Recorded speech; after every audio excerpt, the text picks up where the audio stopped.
Shalom Bapak Ibu Saudara-saudaraku yang dikasihi Yesus Kristus. Selamat bertemu kembali dalam sapaan firman Tuhan yang menjadi renungan bagi kita pada saat ini. Semoga kita semuanya dalam keadaan yang sehat-sehat, penuh dengan sukacita. Amin. Firman Tuhan yang menjadi renungan bagi kita hari ini yaitu yang terambil dari Yeremia pasal yang pertama ayat yang ke-10. Dikatakan demikian. Ketahuilah pada hari ini aku mengangkat engkau atas bangsa-bangsa dan atas kerajaan-kerajaan untuk mencabut dan merobohkan, untuk membinasakan dan meruntuhkan, untuk membangun dan menanam. Demikianlah firman Tuhan. Firman Tuhan ini adalah panggilan dari Allah kepada Yeremia yang mau menjadikan dia menjadi nabinya. Alat yang mau menyampaikan perkataan dan maksud Tuhan, teguran dan hukuman Tuhan kepada siapapun, termasuk pada saat ini yaitu kepada bangsa Israel sendiri. Yeremia yang masih muda itu dipanggil dan dipakai oleh Tuhan untuk menjadi nabi bagi Allah. Tetapi pada saat itu Yeremia sungguh-sungguh menolak panggilan itu. Karena dia merasakan bahwa dia tidak akan pernah mampu untuk melakukannya. Alasan yang dikemukakan oleh Yeremia karena dia masih muda. Dan karena dia tidak mengerti apa-apa. Kalau kita lihat dari ayat yang ke-6 dia katakan, Tuhan Allah, sesungguhnya aku tidak pandai berbicara sebab aku ini masih muda. Artinya dia merasakan bahwa dia tidak akan mampu untuk mengatakan apalagi melakukan apa yang Tuhan perintahkan kepadanya. Karena dia merasa bahwa dia adalah orang yang masih muda dan tidak mampu berkata-kata. Dan dia tahu bahwa bangsa Israel itu adalah bangsa yang pintar-pintar. Orang-orang yang jenius, orang-orang yang brilian. Saudara-saudara, ada begitu banyak orang takut untuk berkhotbah, takut untuk menyampaikan firman Tuhan. Karena dia anggap itu adalah orang-orang yang pintar-pintar. Bagaimana nanti khotbahku kalau mereka dengarkan itu khotbah yang biasa-biasa saja. Saudara-saudara, khotbah atau firman Tuhan bukan disampaikan karena dengan memakai kebrilianan atau kejeniusan daripada otak manusia. Justru Tuhan memakai orang-orang yang biasa-biasa saja justru untuk mempermalukan, mengingatkan orang-orang yang pintar-pintar. Itu yang dikatakan Rasul Paulus di 1 Korintus itu. Tuhan sering sekali memakai orang-orang yang biasa, orang-orang yang menurut ukuran dari intelijensi, termasuk orang-orang yang tidak memiliki intelijensi yang tinggi, tetapi justru mereka dipakai oleh Tuhan untuk memberitakan firman Tuhan. Karena firman Tuhan ini bukan berbicara soal intelijensi, bukan berbicara soal kemampuan pikiran, tapi ini berbicara soal hati Tuhan, berbicara soal perkataan yang harus disampaikan tentang apa yang Tuhan maksudkan.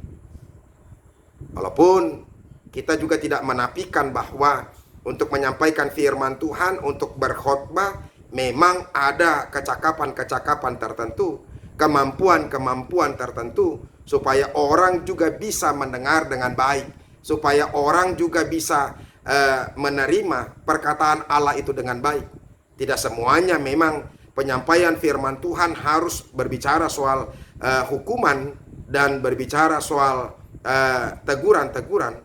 Walaupun memang setiap firman Tuhan harus menegur kita dan mengingatkan kita akan pertobatan. Itu satu hal yang perlu kita ingat. Bahwa firman Tuhan itu memang harus menegur kita.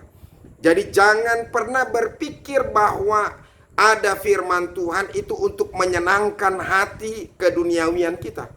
Walaupun banyak sekali orang sekarang mengambil atau mengundang hamba-hamba Tuhan yang enak untuk didengarkan, yang bisa berbicara soal yang lucu-lucu, menggembirakan, membuat orang bersukacita, tertawa, dan paling tidak dia bisa diberkati. Khotbah-khotbah yang memberkati, ya. Tetapi saya mau katakan kepada kita, sekalipun begitu, ya, kita memang diperlengkapi oleh Tuhan. Jangan berpikir bahwa Tuhan hanya memanggil kita saja tanpa perlengkapan dan penyertaan yang Tuhan berikan kepada kita. Makanya kalau kita lihat di sini di ayat 7, janganlah katakan aku ini masih muda. Tetapi kepada siapapun engkau kuutus haruslah engkau pergi. Dan apapun yang kuperintahkan kepadamu haruslah kau sampaikan. Ini perintah. Nah, dan kalau di ayat 9 lagi, kita teruskan saja ayat sampai ayat 9. Janganlah takut kepada mereka. Jadi banyak orang yang takut. Karena apa? Karena begitu banyak bahaya.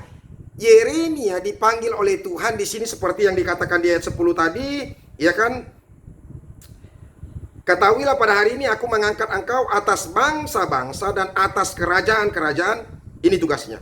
Untuk mencabut dan merobohkan, untuk membinasakan dan meruntuhkan, untuk membangun dan menanam.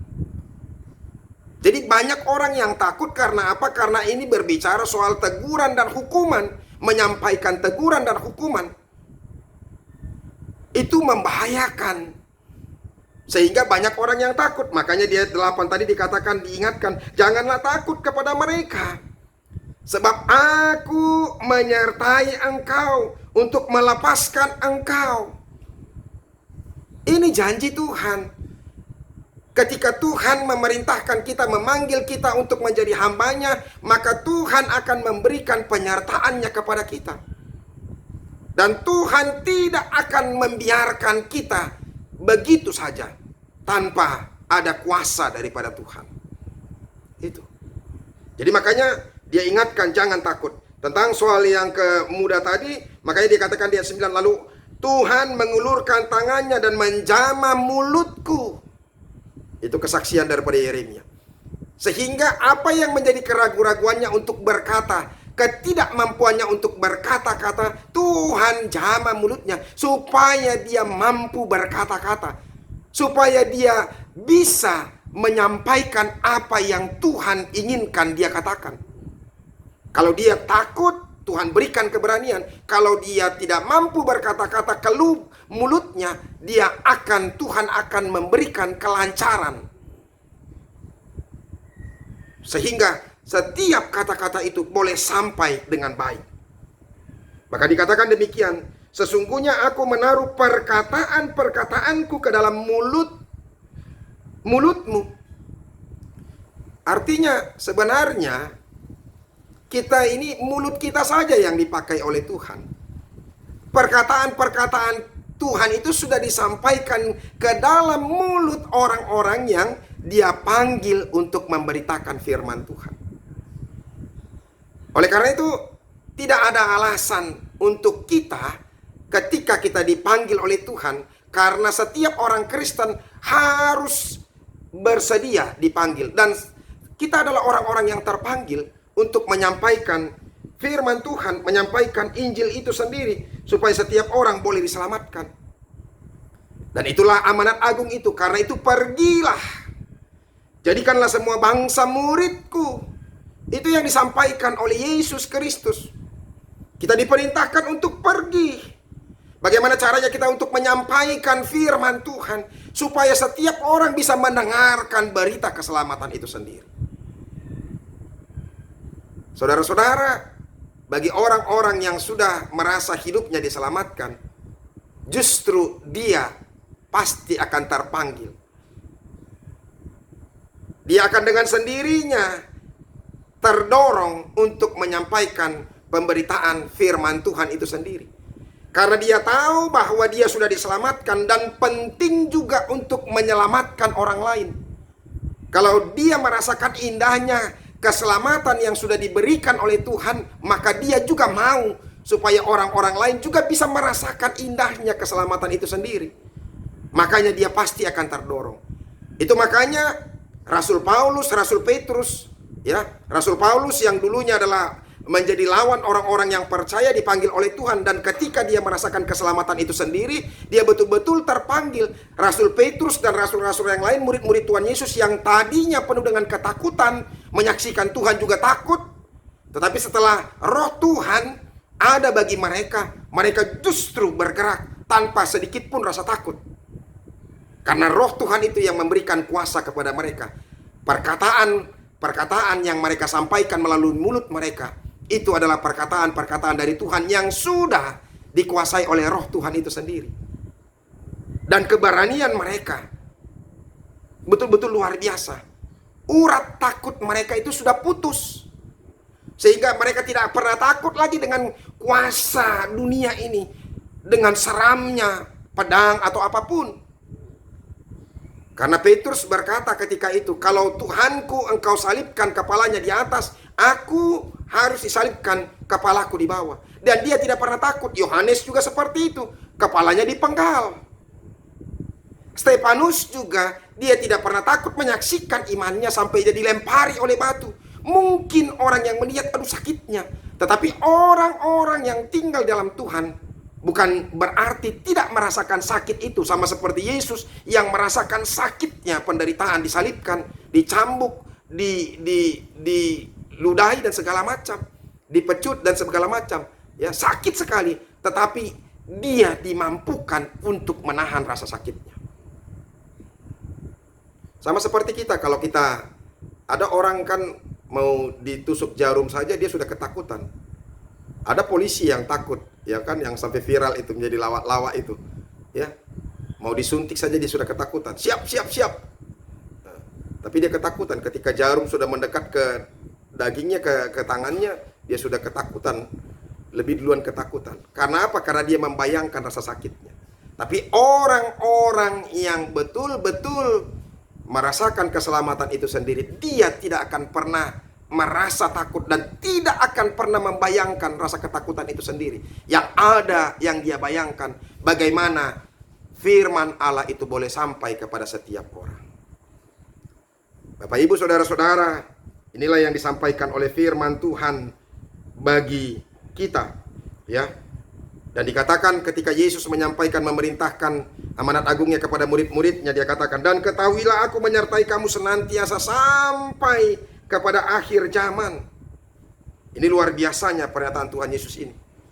Oleh karena itu saudara-saudara, mari kita lakukan apa yang sudah Tuhan perintahkan kepada kita. Sekalipun mungkin menyatakan, menyampaikan hukuman, menegur orang itu merupakan pekerjaan yang berat. Tapi lebih baik kita mengikuti Tuhan daripada mengikuti manusia. Semoga firman Tuhan ini meneguhkan kita. Dan jangan lagi takut dengan apapun. Saya mau katakan kepada kita, jangan lagi takut kepada apapun. Hai kita yang punya jabatan-jabatan yang tinggi, jangan takut kehilangan jabatanmu. Sampaikan saja firman Tuhan, serahkan saja kepada Tuhan. Percayalah, engkau akan diberkati Tuhan. Kalau engkau pun harus kehilangan jabatan, tidak apa-apa. Tetapi Tuhan akan menyerahkan sorga kepadamu. Kada orang-orang yang kaya, jangan takut dengan hartamu. Karena kau takut dengan hartamu, maka semuanya itu akan sia-sia. Ya kan? Paling tidak, percaya saja bahwa Tuhan juga akan semakin memberkati kita. Ada begitu banyak orang yang semakin kaya ketika memberitakan firman Tuhan. Tetapi kalau andaikan pun kita kehilangan kekayaan kita, tapi sorga akan menjadi milik kita. Itu yang menjadi tawaran yang pasti untuk kita. Oleh karena itu, mari laksanakan perintah Tuhan. Ya, kita semua adalah orang-orang yang dipanggil oleh Tuhan untuk menyampaikan berita sukacita. Bagi kita, orang-orang yang percaya, yang ada di jabatan-jabatan tertentu, di tempat pekerjaan-pekerjaan tertentu, mari ingatkan, paling tidak orang-orang Kristen, supaya mereka juga menjadi orang-orang yang taat di dalam Tuhan. Semoga firman Tuhan ini berguna dan bermanfaat, memberkati kita. Tuhan Yesus memberkati kita. Amin.